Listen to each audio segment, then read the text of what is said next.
மாண்புமிகு பேரவைத் தலைவர்களுக்கும் மற்றும் உறுப்பினர்களுக்கும் என் புத்தாண்டு வாழ்த்துக்கள் என்பதை தெரிவிச்சுக்கிறேன். ஊழியர்களுக்கும் பொங்கல் நாள் வாழ்த்துக்களையும் தெரிவிச்சுக்கிறேன்.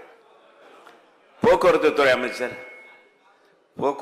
அமைச்சர் அவரிடத்தில் ஒரு முக்கியமான கேள்வி. தென் மாவட்ட மக்கள் இப்போ இந்த கேளம்பாக்கம் பஸ் நிலையத்தில் புது பேருந்து நிலையத்தை திறந்துட்டீங்க. அதுக்கு ஏதாச்சும் விட்டடிக்க கூடாது. அங்கே ரொம்ப மக்கள் ரொம்ப கஷ்டப்படுறாங்க.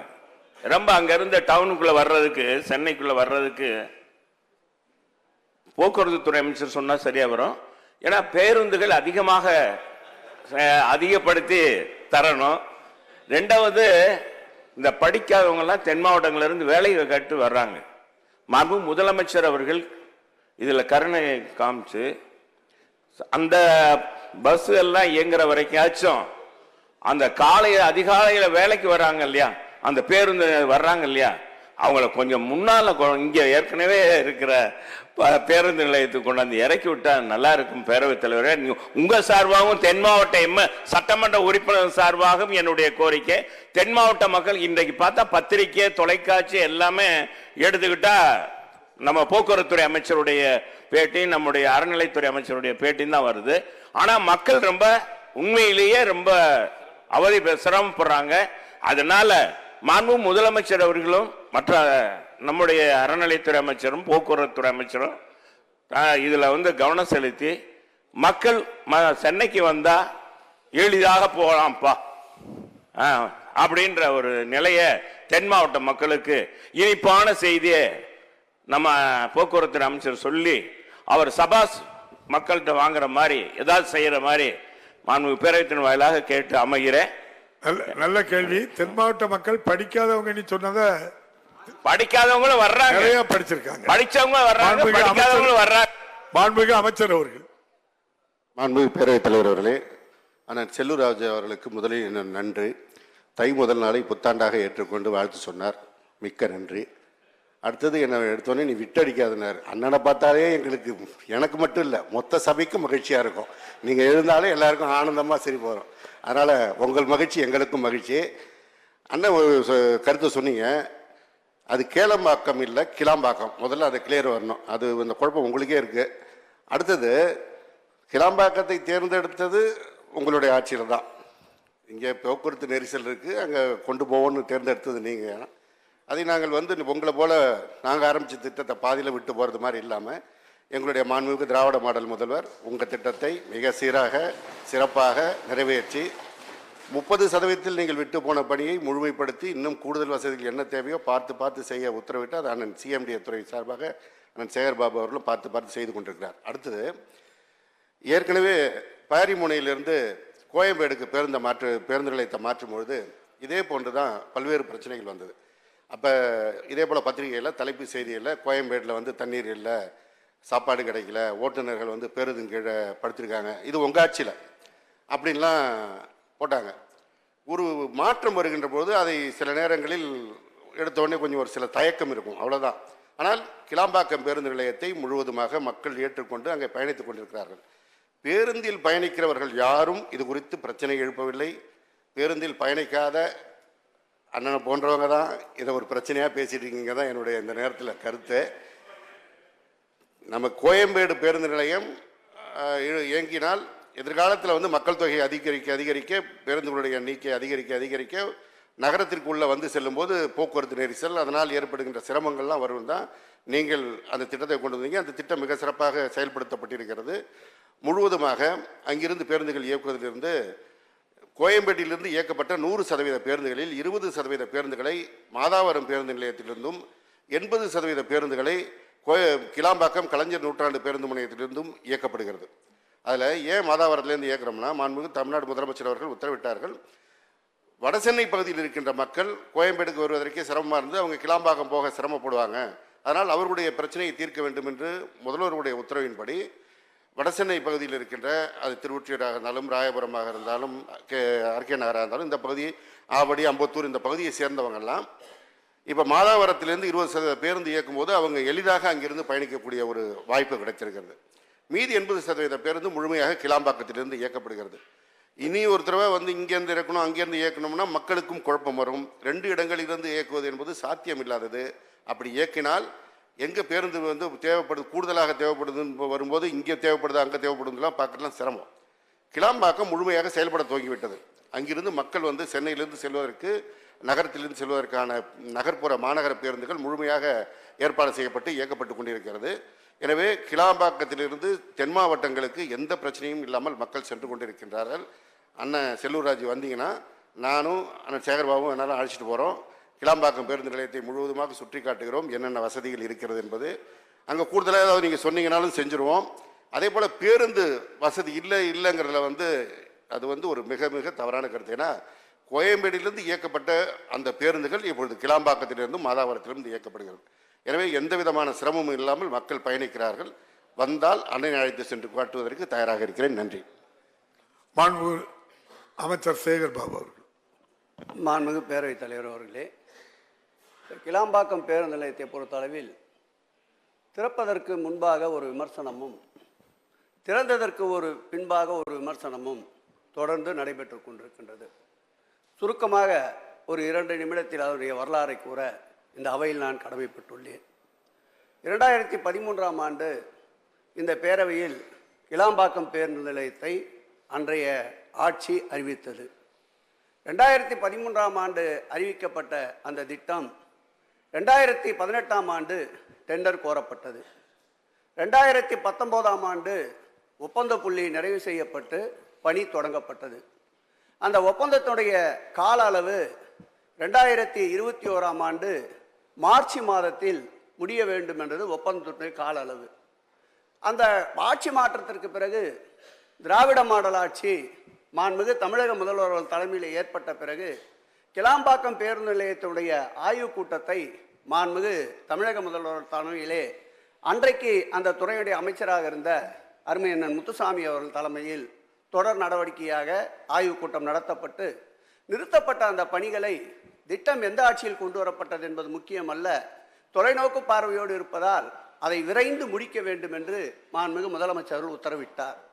இந்த திட்டம் அறிவிக்கப்பட்ட பிறகு 2.5 ஆண்டு காலம் முந்தைய ஆட்சிதான் ஆட்சி பொறுப்பில் இருந்தது. அறிவிக்கப்பட்டு அடிக்கல் நாட்டப்பட்டதோடு சரி, முதலமைச்சர் தான் அதை அடிக்கல் நாட்டியிருக்கின்றார். அந்த கல்வெட்டையும் நாங்கள் அங்கிருந்து எடுக்கவில்லை, கட்சி மாத்திரையின்றி அந்த கல்வெட்டையும் அங்கே வைத்திருக்கின்றோம். ஒரு முறை கூட அந்த பணிமுனைக்கு சென்று ஆய்வு மேற்கொள்ளவில்லை. இந்த ஆட்சி ஏற்பட்ட பிறகு பார்த்தால் நானாக இருந்தாலும் சரி, அந்த துறையுடைய அமைச்சர் முந்தைய அமைச்சராக இருந்தாலும் சரி, கிட்டத்தட்ட 20க்கும் மேற்பட்ட முறை அந்த பணிமுனையிலே ஆய்வினை மேற்கொண்டிருக்கின்றோம். இது ஒரு புறம். நேற்றைக்கு கூட நம்முடைய எதிர்க்கட்சி தலைவர் அவர்கள் பேட்டியிலே சொல்லுகின்ற பொழுது போதிய வசதிகள் இல்லை என்று குறிப்பிட்டிருந்தார். நம்முடைய மாண்புமிகு போக்குவரத்துறை அமைச்சர் கூட வாருங்கள் அழைத்து சென்று காட்டலாம் என்றார். இதில் ஒரு சிறிய ஒப்பீடை நான் குறிப்பிட கடமைப்பட்டிருக்கின்றேன். ஏற்கனவே கோயம்பேடிலே இயங்கிக் கொண்டிருக்கின்ற பேருந்து நிலையத்தினுடைய மொத்த பரப்பளவு 33 ஏக்கர். புதிதாக கட்டப்பட்டிருக்கின்ற கிளாம்பாக்கம் பேருந்து நிலையத்துடைய பரப்பளவு 86 ஏக்கர்.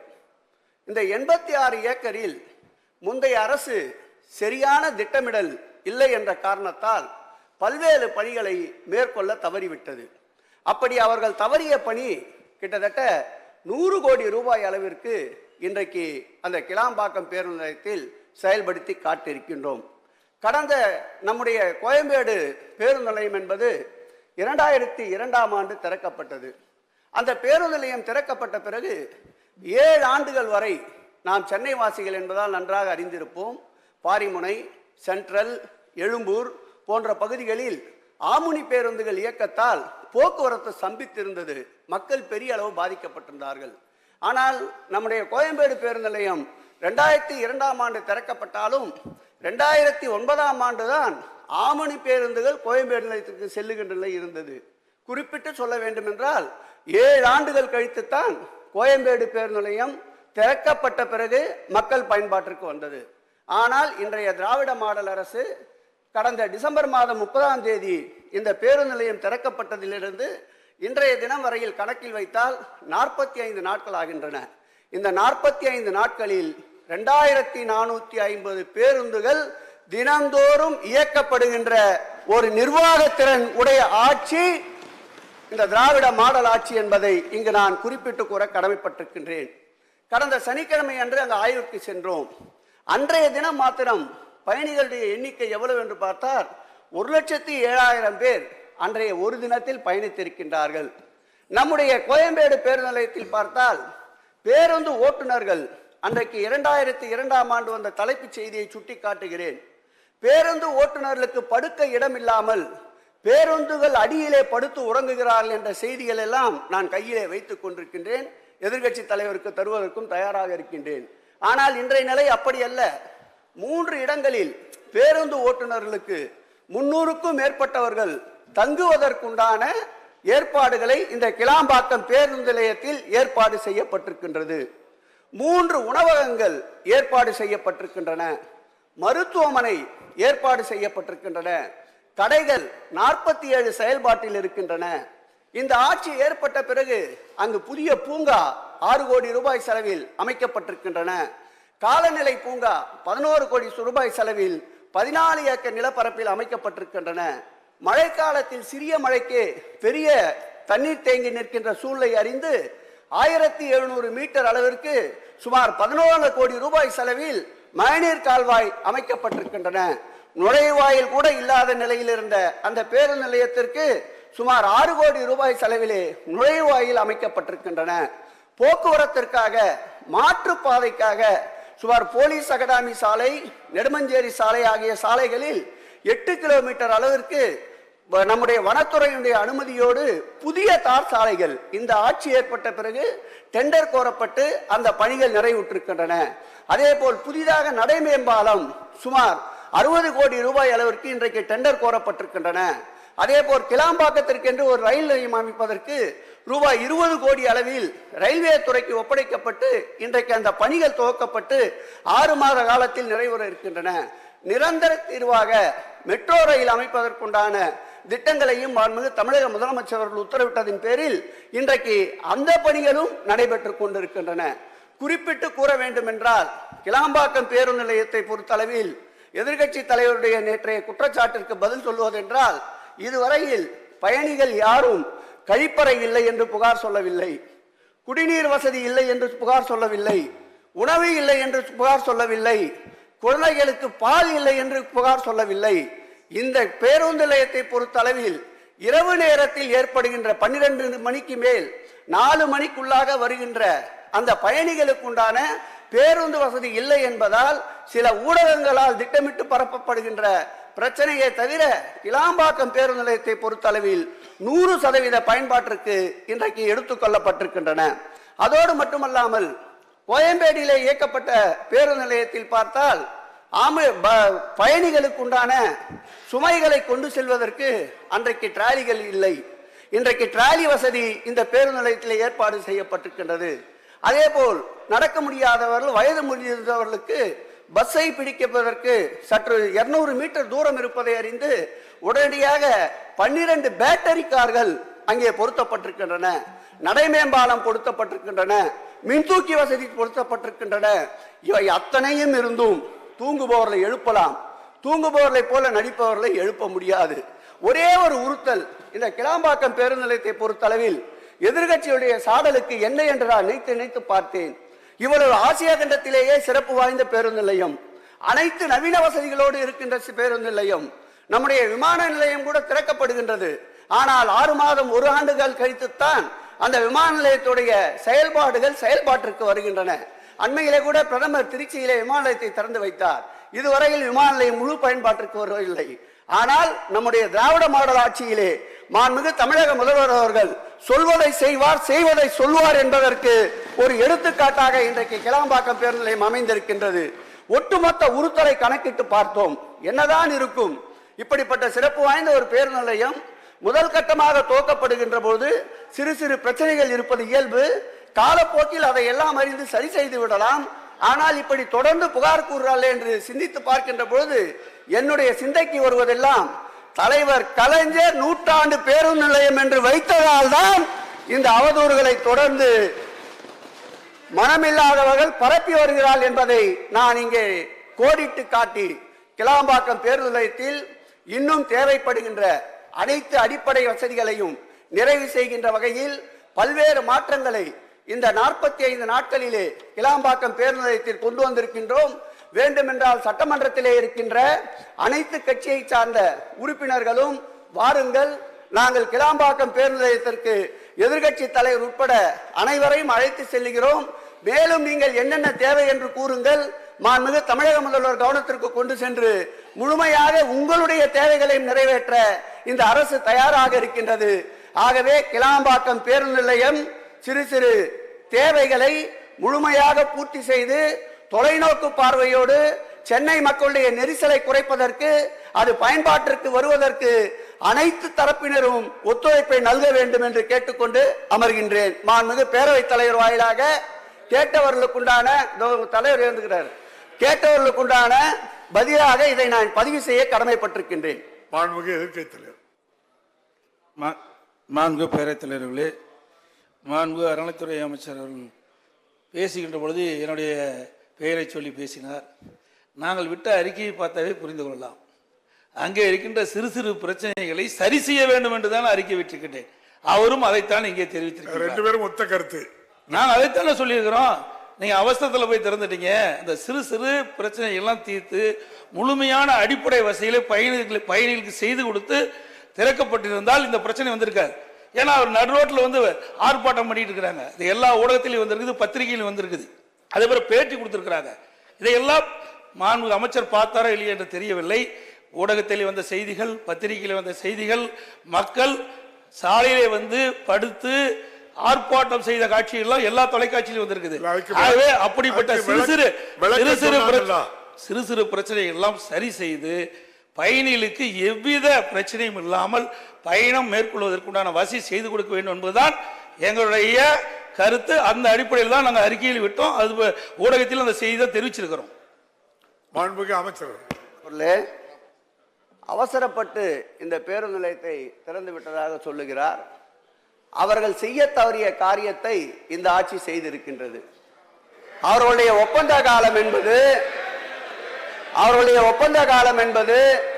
2021ஆம் ஆண்டு மார்ச் 13ஆம் தேதியோடு அந்த பணியினுடைய பணி நிறைவு ஒப்பந்தம் கோரப்பட்டிருந்தது. அவர்கள் காலத்தில் 30% பணிகள் தான் முடித்திருந்தார்கள். மீத 70% பணிகளை முடித்ததோடு அல்லாமல் 100 கோடி ரூபாயை திட்டமிட்டு பயணிகளுக்கு தேவையான அனைத்து வசதிகளையும் செய்து தந்த அரசு இந்த அரசு என்பதை நான் பதிவு செய்கிறேன்.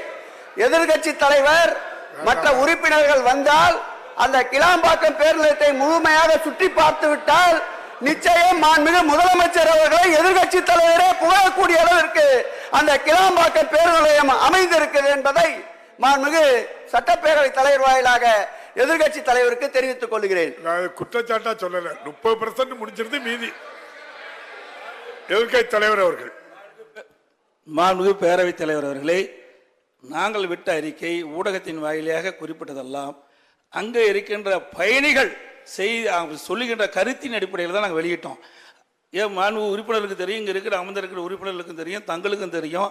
கொரோனா காலம் 2020 எப்படி இருந்து நாடே அறியும். ஓராண்டு காலம் எந்த பணியும் மேற்கொள்ளவில்லை. அதனால் அந்த குறிப்பிட்ட காலத்தில் அந்த பணி நிறைவு செய்ய முடியவில்லை.